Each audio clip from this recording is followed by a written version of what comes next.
Bonjour à tous. La semaine dernière, on s'est attaqué aux Incoterms. Mais aujourd'hui, on montre d'un cran. On va parler de quelque chose de plus corsé. Les contrats de transport international. Les Incoterms, c'est bien pour savoir qui paie le café et qui ramène les poissons. Mais ça ne couvre pas tout. Les contrats de transport, eux, c'est comme le guide de survie ultime en territoire logistique. Ils définissent les responsabilités, les délais, les assurances, les pénalités. Bref, tout ce qui peut faire que votre cargaison arrive à bon port.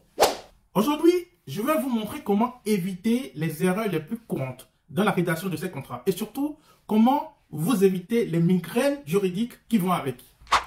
Alors, attachez vos ceintures, prêts, c'est parti. Erreur numéro 1. Confondre Incoterms et responsabilité contractuelle. Les Incoterms, c'est bien, mais ça ne fait pas tout. Par exemple, si votre conteneur de sirop se transforme en vinaigre à cause d'une mauvaise température, ce n'est pas juste un problème d'Incoterms. C'est un problème de contrat. Erreur numéro 2. Oubliez de bien définir les délais de livraison. Imaginez, vous êtes en pleine période de fête de fin d'année. C'est décembre. Et votre entreprise doit livrer des jouets pour les enfants. Les magasins sont remplis de sapins. Les guirlandes clignotent. Et les parents comptent les jours avant Noël. Mais catastrophe. Votre cargaison de jouets que vous attendiez avec impatience est bloquée au port et ne sera pas livré avant février. Résultat, vous allez voir vos ventes s'évaporer. Tout ça parce que les délais de livraison n'étaient pas clairement définis dans le contrat. Erreur numéro 3. Mal rédiger les clauses de force majeure. Parlons maintenant de la force majeure. Ce joker que tout le monde sort en cas de pépin. Tempête, grève, pandémie, tout y passe. Mais attention, si les clauses de force majeure ne sont pas bien rédigées, c'est open bar pour les excuses.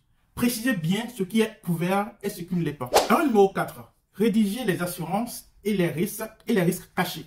Le transport, ce n'est pas du Monopoly. Si le cargo fait naufrage ou que vos produits sont endommagés, qui paie? Qui est responsable?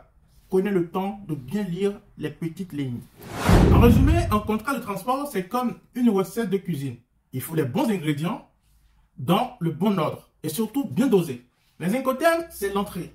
Mais les clauses contractuelles, c'est le plat principal. Alors, ne laissez rien au hasard. Et si vous avez des doutes, relisez. Relisez encore et appelez-moi si besoin.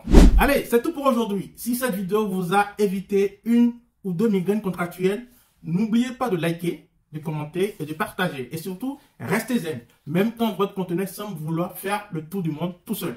À très bientôt pour une nouvelle aventure logistique.